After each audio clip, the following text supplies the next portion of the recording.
$10 billion. That was the cost of the James Webb Telescope, which NASA sent 1.5 million kilometers from Earth. It was supposed to peer into the past of the universe. Instead, it discovered something in the present, in the very heart of the Milky Way, and for some reason they prefer to keep quiet about it. The data is public. The articles have been published, but there were no press conferences, no big headlines either. While the world was discussing distant galaxies and exoplanets, the Webb telescope was quietly recording something else. The black hole at the center of our galaxy is not asleep. It has never slept. To understand the scale of Webb's discovery, we need to go back, decades back. Astronomers have long known that something massive lurks at the center of the Milky Way. Back in 1932, Karl Jansky, an engineer at Bell Telephone Laboratories, accidentally picked up a strange radio signal. He was looking for sources of interference with transatlantic communications, but instead found the voice of the galaxy. The signal came from the constellation Sagittarius, where the stars are densely packed into an impenetrable veil. 40 years passed before Bruce Ballack and Robert Brown identified a compact source in this noise in 1974. They named it Sagittarius A, with an asterisk, because the object seemed excited, active. At that time, it was just a dot on a radio map. No one yet knew that it was the most massive object within thousands of light years. Over the following decades, astronomers gathered evidence bit by bit. The stars near the galactic center were moving too fast. One of them, S2, completed a full orbit around an invisible object in just 16 years, reaching speeds of up to 25 million kilometers per hour. That is 3% of the speed of light. To keep a star in such an orbit, there must be something in the center with a mass 4 million times that of the Sun, compressed into a space smaller than our solar system. The conclusion was inevitable. There was a black hole there, a supermassive one, the closest to Earth. In May 2022, the world finally saw it. The Event Horizon Telescope, a global network of radio observatories operating as a single instrument the size of a planet, published the first image of Sagittarius A, a blurred orange ring around absolute blackness, light, bent by gravity so monstrous that even photons cannot escape its grasp. But this image showed only a silhouette, the outline of a monster. Scientists believed that inside there was relative calm. Sagittarius A was classified as a starving black hole. Unlike its counterparts in active galaxies, it hardly absorbs any matter, a quiet giant, a sleeping guardian at the heart of the Milky Way. That was the thinking until 2023. And then James Webb's telescope turned its infrared eyes towards the very center of the galaxy and discovered that there had never been any silence there. April 2023. James Webb's telescope hangs at Lagrange point L2, a gravitational pocket 1.5 million kilometers from Earth, where the gravitational pull of the Sun and our planet balance each other out. Here, in the eternal shadow of the heat shield, the instruments are cooled to near absolute zero, 7 Kelvin, minus 266 degrees Celsius. At this temperature, the telescope itself does not emit infrared noise, and can see what is inaccessible to anything on Earth. A team led by Fahad Yousafzadeh of Northwestern University pointed the NIRCam camera, Webb's near-infrared eye, at Sagittarius A. They planned to observe for 8 to 10 hours per session. 7 observation epochs stretched over a year, from April 2023 to April 2024. 48 hours of total time, the longest and most detailed look at a black hole in the history of astronomy. What they saw did not fit into previous models. Sagittarius A did not just flare up occasionally, as was previously thought. It flared up constantly, continuously. Every second of observation, the black hole generated some kind of activity. Weak flickers lasting several seconds, powerful flashes 5 or 6 times a day, and long-term fluctuations in brightness stretching over months. Yousafzadeh, who's been studying the center of the galaxy for more than 30 years, later described it this way. They observed the black hole 7 times, and each time they saw something new. Nothing ever stayed the same. The object, which had been considered dormant for decades, turned out to be in a state of continuous chaotic activity. It was as if someone had turned on a disco ball in the darkest place in the galaxy. But chaos is not the absence of regularity. It is a regularity that we have not yet understood. Scientists began to analyze the data. The NIRCam camera captured images simultaneously at two wavelengths, 0.2 of a micrometer and 0.4 of a micrometer. It's like looking at the same object with two different eyes, and noticing that it looks different to each one. And here the first oddity was discovered. The flashes on the short wavelengths occurred earlier than those on the long wavelengths. The difference ranged from a few seconds to 40 seconds. Light of one colour preceded light of another colour. For a normal object, this is impossible. A flash is a flash. It occurs simultaneously across all ranges. But Sagittarius A played by different rules. The explanation was both elegant and frightening at the same time. The flashes are generated by electrons accelerated to nearly the speed of light. These particles move in a spiral along magnetic field lines and emit what is known as synchrotron radiation, the same mechanism that operates in terrestrial particle accelerators, only billions of times more powerful. But here's the thing. As they emit radiation, the electrons lose energy. They cool down, and as they cool, the wavelength of their radiation shifts from short waves to long waves. What Webb recorded was not two different flashes.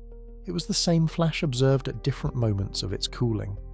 First, the electrons scream at high frequencies, then, losing energy, they switch to low frequencies. The 40-second delay is the time it takes for a particle travelling at a speed close to that of light to lose enough energy to change the colour of its scream. But where does this energy come from? What accelerates electrons to near-light speeds a few light minutes from the event horizon? Answer: magnetic reconnection. Imagine an accretion disk, a rotating ring of superheated gas spiralling into a black hole. The temperature is millions of degrees. The speed is a significant fraction of the speed of light. But the most important thing is not the temperature or the speed. The most important thing is the magnetic fields. The plasma in the disk is permeated by lines of force of enormous intensity. It is estimated to be between 40 and 70 Gauss, about 100 times stronger than the Earth's magnetic field, but concentrated in a space the size of Mercury's orbit. These lines are not static. They twist, intertwine, and knot together in turbulent plasma flows, and then they break. Magnetic reconnection. The same process that causes solar flares, only taken to the extreme. When two magnetic field lines of opposite polarity collide, they annihilate each other, and all the energy stored in them is released instantly, not gradually, not smoothly. In an explosion. On the Sun, such events eject plasma millions of kilometers away and generate geomagnetic storms on Earth. Near Sagittarius A, they accelerate electrons to energies at which the laws of classical physics cease to apply. The particles begin to move along relativistic trajectories. Their mass increases and time slows down for them, and they scream. They scream with light. On the 6th of April 2024, Sebastiano von Fellenberg's team at the Max Planck Institute for Radio Astronomy recorded Sagittarius A for the first time in the mid-infrared range using the MIRI instrument. Until then, the mid-infrared range had remained a blank spot. The signal was too weak, and there was too much noise from the Earth's atmosphere. But Webb is suspended in space, where there is no atmosphere, and he saw it. The flash lasted a few minutes, the brightness shot up, and then began to fall. But the most interesting thing happened afterwards. At the same time, the SMA submillimeter telescope array in Hawaii was observing Sagittarius A in the radio band. And about 10 minutes after the peak in the mid-infrared band, the radio telescopes recorded their own burst.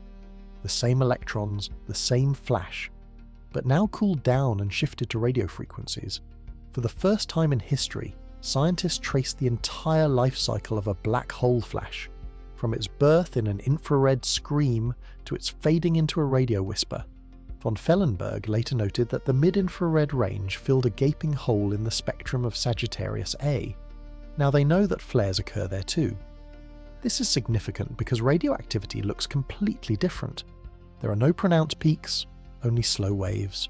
The infrared range revealed the true nature of the process. But there was one more detail. It was subtle, almost imperceptible, unless you knew where to look. Polarization.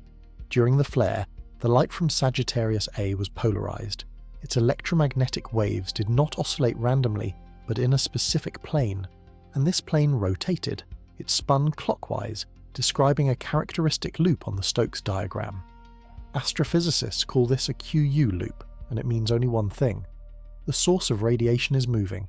It is not just shining, it is orbiting around a black hole, hotspot, a cluster of superheated plasma ejected by magnetic reconnection, completing one revolution around Sagittarius A in 50 minutes. Orbital radius, approximately 8 gravitational radii. This is less than the distance from the Sun to Mercury, compressed into the space around an object with a mass of 4 million suns. Think about what that means. We are observing matter spinning on the very edge of nothingness, in a region where space and time are so distorted that they lose their usual meaning, where a second for us is a different second for plasma, where light, in order to escape, must fly not in a straight line but in a spiral, bending around the gravitational well, and this matter screams, continuously, 5 or 6 times a day, loudly, the rest of the time, quietly but without pause. Sagittarius A is not starving. It feeds constantly, just in small portions, like a predator that does not hunt large game but relentlessly picks up everything that falls into its gravitational net. February 2025. An article by Youssef Zadea's team is published in the astrophysical journal Letters, one of the most prestigious astrophysics journals in the world. The title is dry, as befits a scientific publication. Continuous variability of S-gray according to JWST data, at wavelengths of 2.1 and 4.8 micrometers, evidence of different populations of faint and bright variable radiation. Behind this bureaucratic language lies a revolution. For decades, models described Sagittarius A as a radiation-inefficient black hole. The term meant that it absorbs little matter and emits almost no radiation, especially compared to the monsters at the centers of active galaxies, whose accretion disks shine brighter than trillions of stars. Our black holes seem to be an exception, a quiet anomaly, a cosmic pensioner. Now this picture will have to be rewritten. Webb's data showed that Sagittarius A is not silent. It simply communicates on frequencies that we have not heard before. The infrared range, inaccessible to ground-based telescopes due to absorption by the atmosphere, turned out to be full of signals. The black hole never sleeps. It constantly digests matter, but does so differently than its more voracious counterparts. It's not a feast, but a continuous snack. This changes not only our understanding of a specific object, it changes our understanding of a class of objects. If Sagittarius A is active, how many more sleeping black holes in the centers of other galaxies are actually awake? How many of them are we simply not hearing, because we are not tuned to the right frequency? The universe may turn out to be a much more turbulent place than 20th century models suggested. But this raises a question that anyone who follows space news inevitably asks. Why isn't anyone shouting about this? When, in the year 2022, the Event Horizon Telescope published an image of Sagittarius A, it became a global sensation. Press conferences were broadcast live. Headlines screamed across front pages. Scientists gave interviews, explaining to humanity that we had finally seen the face of the monster at the heart of our home. And now, Webb's data shows that this monster not only exists, it is active, constantly generating energy emissions, behaving in a way that is completely different from what we thought. And this goes almost unnoticed. Part of the answer is simple. Science does not thrive on sensationalism. The article is published, the data is available, colleagues verify the results. This is a normal process that does not require fanfare, but there is another aspect to it. The JWST's discoveries about Sagittarius A don't fit into a simple headline. Black hole flares up sounds alarming, but what does that mean for the average person? There is no threat. 27,000 light-years is the distance that light travels in 27 millennia. Whatever is happening there now, we are seeing the echo of events that occurred when our ancestors were still hunting mammoths. And yet, there is something disturbing about the realization that an object capable of absorbing everything is in constant motion, that it is not frozen in eternal rest, but lives its own life, unpredictable, chaotic, subject to laws that we are only beginning to understand. Here it is worth recalling another story, a story about how easy it is to mistake noise for a signal, and vice versa. On June 13, 2024, the Australian radio telescope ASCAP recorded a powerful radio pulse. It lasted less than 30 nanoseconds, 30 billionths of a second. But in that instant, the signal eclipsed everything else in the sky. Astronomers froze. Fast radio bursts are one of the greatest mysteries of modern astrophysics. Pulses from distant galaxies, probably generated by magnetars, supermagnetic neutron stars. Catching such a signal is a stroke of luck. Catching one so powerful is a sensation. Clancy James from Curtin University and his team rushed to analyse the data. They quickly realised that something was wrong. The signal had no dispersion, the characteristic frequency delay that occurs when radio waves pass through interstellar space. The source was not in a distant galaxy, it was nearby, very nearby. When the trajectory was recalculated, it turned out that the impulse came from Earth's orbit, from an altitude of about 4,500 kilometres, from where, since 1967, the dead Relay 2 satellite has been orbiting, a NASA device launched during Lyndon Johnson's presidency and silent for almost 60 years. The dead satellite screamed, not because it came back to life, its electronics had long since turned into space debris, but the old materials had accumulated an electrostatic charge as they flew through the plasma of the upper layers of the ionosphere. At some point, the voltage reached a critical point, and a discharge occurred, a spark, powerful enough to obscure the entire sky and the radio band for a nanosecond. This story is a reminder. Space is full of signals. Not all of them mean what they seem. A spark on a dead satellite can pass for the voice of a distant galaxy, and the continuous flickering of a supermassive black hole can go unnoticed for decades because we didn't know where to look. James Webb's telescope has taught us to look in the right direction, and what it has shown us forces us to rethink not only Sagittarius A, but also the very concept of rest on a cosmic scale. Youssef Zadeh's team has already submitted a request for new observations, 24 hours of continuous monitoring of the black hole. No breaks, no switching. They want to understand, is there a hidden periodicity in the chaos of the flares, or is Sagittarius A's activity truly random, stochastic noise at the edge of the abyss? The answer will change our models. It may change our understanding of how black holes interact with their surroundings, how they influence the evolution of galaxies, how, ultimately, they shape the universe in which we exist. 27,000 light-years. It is impossible to truly imagine this distance. Our brains have evolved to estimate distances in the savannah, hundreds of meters, perhaps kilometers. Anything greater than that becomes an abstraction, a number, a word. But let's give it a try. Light is the fastest thing in the universe, 300,000 kilometers per second. In 1 second, it circles the Earth 7.5 times. It takes 8 minutes to reach us from the Sun, and it takes 27,000 years to travel from Sagittarius A to us. This means that the flashes recorded by Webb in 2023 and 2024 did not occur at that time. They happened 27,000 years ago, when the last Neanderthals were still roaming Europe, when Homo sapiens were just beginning to spread across the planet, when the first cities were still thousands of years away. We look into the past, always. Every glance at the sky is a glance back in time, and the further away the object, the deeper we penetrate into history. Sagittarius A shows us what it was like at the dawn of human civilization, what it is doing now. At this very moment, as you listen to these words, we will only find out in 27,000 years. If there is anyone left to find out, that is. And here's what's really strange. We tend to think of black holes as something distant and abstract, cosmic monsters devouring stars somewhere out there in unimaginable distances. But Sagittarius A is not somewhere out there. It is here, in the center of our home. Every star we see in the night sky revolves around it. The sun completes a full rotation every 230 million years, carrying with it the Earth, us, everything we have built and everything we are. We are companions of a black hole, in the most literal gravitational sense, and this black hole never sleeps. It flares up, flickers, and ejects streams of superheated plasma. Magnetic fields in its vicinity break and reconnect, accelerating particles to near-light speeds. Every few hours there is a powerful burst of energy. Between them, there is a continuous faint glow, a pulse, a rhythm, something vaguely reminiscent of life. Of course, this is not life. It is physics, gravity, magnetism, relativistic mechanics, laws that work the same here and at the edge of the abyss. There is a strange comfort in this. The universe is not chaotic, it obeys rules. Even its most extreme objects play by the same rules as everything else. But these rules are stricter than we are used to thinking.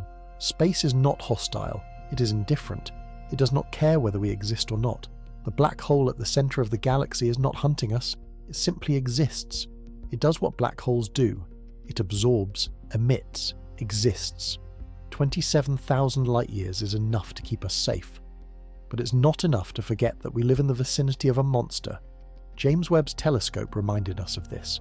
Not with a loud statement or a sensational discovery, quietly, with data in a scientific journal, with graphs that few people will see, with conclusions that will change textbooks, but won't make the evening news.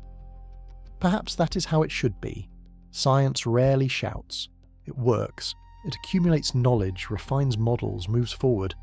Every discovery is a brick in the building that all of humanity is constructing, generation after generation. But sometimes it is worth stopping and realizing what we have built. We are a species existing on a small planet orbiting an ordinary star on the edge of an ordinary galaxy. And we have learned to peer into the heart of that galaxy, to see an object that warps space itself, to understand how it works, to record its flares, measure its magnetic fields, track the orbits of plasma at the very edge of the event horizon. This is not a triumph. It is a beginning. Sagittarius A will still be there long after the sun has gone out. It survived the birth of our star and will survive its death, and we are still learning to listen to it, and he, as it turns out, talks constantly. You just need to know what frequency to tune into.